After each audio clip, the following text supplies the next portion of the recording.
حضرت ابو ہریرہ رضی اللہ تعالی عنہ فرماتے ہیں کہ نبی پاک علیہ الصلوۃ والسلام نے پہلی امتوں میں کا تذکرہ کرتے ہوئے یہ بیان کیا کہ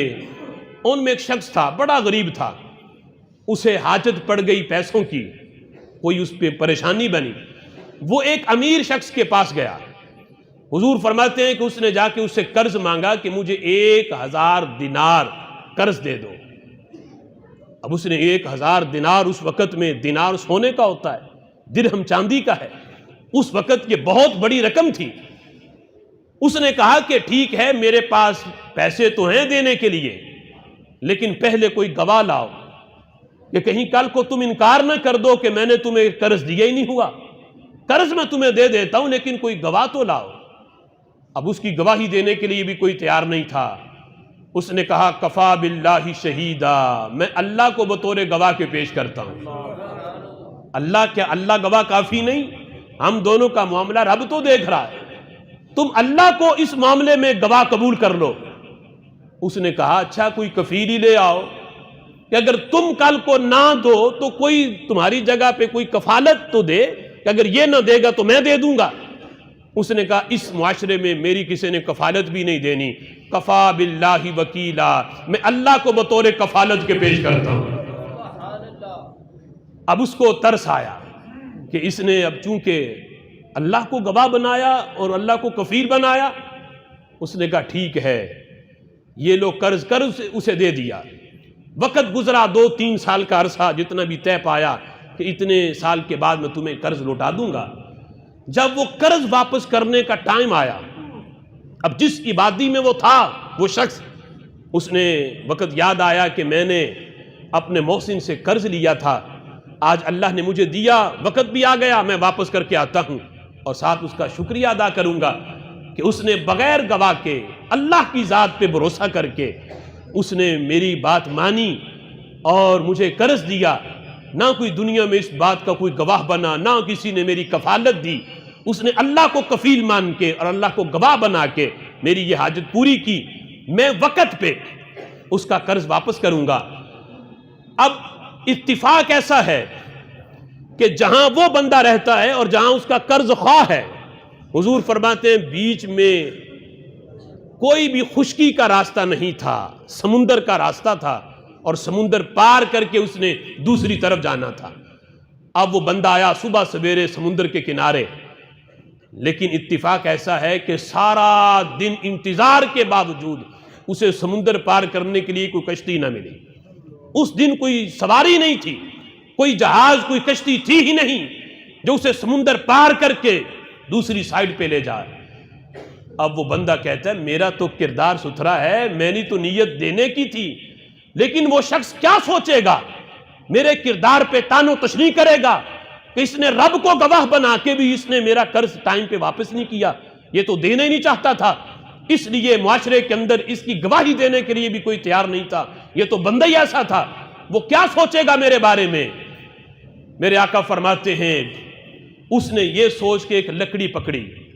لکڑی کا بیچ سے خول بنایا، خول بنا کے اس خول میں اس نے 1000 درہم رکھے اور ساتھ ایک رکا لکھا کہ اللہ کے بندے میں تو سارا دن تیرے پاس آنے کے لیے سواری کا منتظر رہا، لیکن سمندر کی یہ ہولناک یہ لہریں یہ مجھے تیرے تک پہنچنے نہیں دیں گی بغیر سواری کے، اس لیے میں یہ تیرا قرض واپس اس لکڑی کے اندر رکھ کے اللہ کے سپرد چھوڑ رہا ہوں، اگر یہ تجھے مل جائے تو میرے اس عذر کو قبول کر لینا۔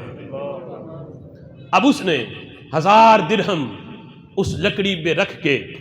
اوپر سے بند کر کے رکا رکھ کے اللہ کے آسرے پہ اس لکڑی کو سمندر میں پھینک دیا۔ ادھر وہ بندہ جس نے قرض واپس لینا تھا وہ انتظار میں تھا، شام تک کنارے پہ بیٹھ کے انتظار کرتا رہا، لیکن کوئی جہاز آیا ہی نہ، کوئی کشتی نہ آئی۔ اس نے کہا کہ یہ بندہ پہلے ہی جھوٹا تھا، اس نے دینے ہی نہیں تھے، تبھی تو اس کی معاشرے میں کوئی گواہی نہیں دے رہا تھا، تبھی تو کوئی ضمانت اس کی لینے کے لیے تیار نہیں تھا، یہ تھا ہی ایسا، میرے پیسے مار گیا۔ تو یہ سوچ رہا تھا، یہ سوچتے سوچتے دیکھا تو ایک لکڑی تیرتی ہوئی اسے نظر آئی، یہ سوچ کے کہ چلو قرض تو واپس نہیں ملا، جاتے جاتے لکڑی پکڑ کے لے جاؤں، جلانے کے کام آئے گی، چلو میرا بیٹھنا یہاں ضائع تو نہ جائے، یہ سوچ کے وہ لکڑی جو اس نے اللہ کے آسرے پہ چھوڑی تھی تیرتی ہوئی اللہ نے اس تک پہنچا دی۔ وہ لکڑی اس نے پکڑی، گھر لے گیا۔ میرے آقا فرماتے ہیں گھر جا کے جب اس کو چیرا اس نے کہ میں اب چیر کے اس کا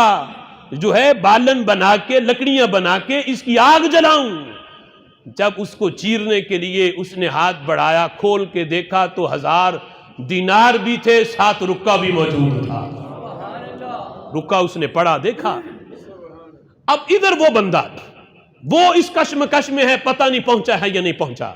اللہ نے اس کو پھر توفیق دی، اس نے پھر 1000 دینار اکٹھے کیے اور یہ سوچا کہ پتہ نہیں وہ تو پہنچے ہیں یا نہیں پہنچے، میں پھر اس کے پاس خود جاؤں گا اور جا کے 1000 دینار خود واپس کروں گا۔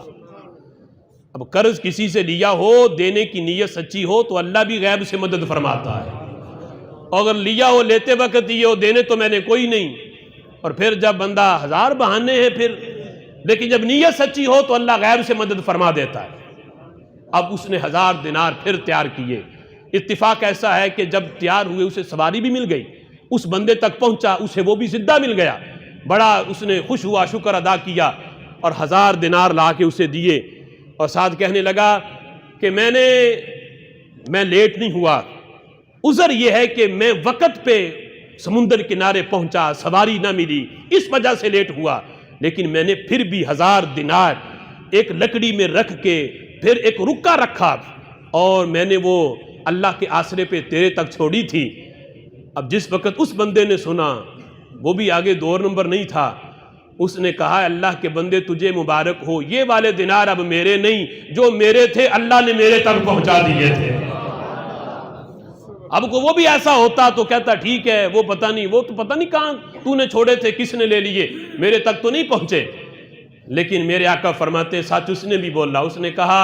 واللہ یہ دینار اب میرے نہیں، یہ تیرے ہیں، جو تو نے میرے لیے چھوڑے تھے اور رب کے سپرد کیے تھے، چونکہ تو نے رب کو گواہ بنایا تھا، رب کو کفیل بنایا تھا، اور وہ دینار چھوڑے بھی اللہ کے آسرے پہ تھے، تو رب ذوالجلال نے ان کو ضائع نہیں کیا، جو میرے تھے وہ میرے تک پہنچ گئے ہیں، اب یہ تیرے ہی ملکیت میں ہیں اور ان کا مالک تو ہی ہے۔ اب اس حدیث سے پتہ ہمیں یہ چلا کہ جس کا کردار ستھرا ہو، اگر معاشرے میں اس پہ کوئی آنچ آ جائے تو رب ذوالجلال اسے رسوا نہیں کرتا، اللہ غیب سے مدد بھیج کے اس کے کردار کی ستھرائی پہ گواہی دے دیتا ہے۔ اور یہ بھی پتہ چلا اگر نیت اچھی ہو، نیک کام کرنے کی، اچھا کام کرنے کی، اگر نیت ہو، نیت کے اندر کوئی جو ہے غبار نہ ہو، تو رب ذوالجلال غیب سے بھی مدد فرماتا ہے اور اللہ تعالیٰ اس نیکی کا کام کرنے کی توفیق بھی دے دیتا ہے۔ وآخر دعوایا ان الحمد للہ رب العالمین۔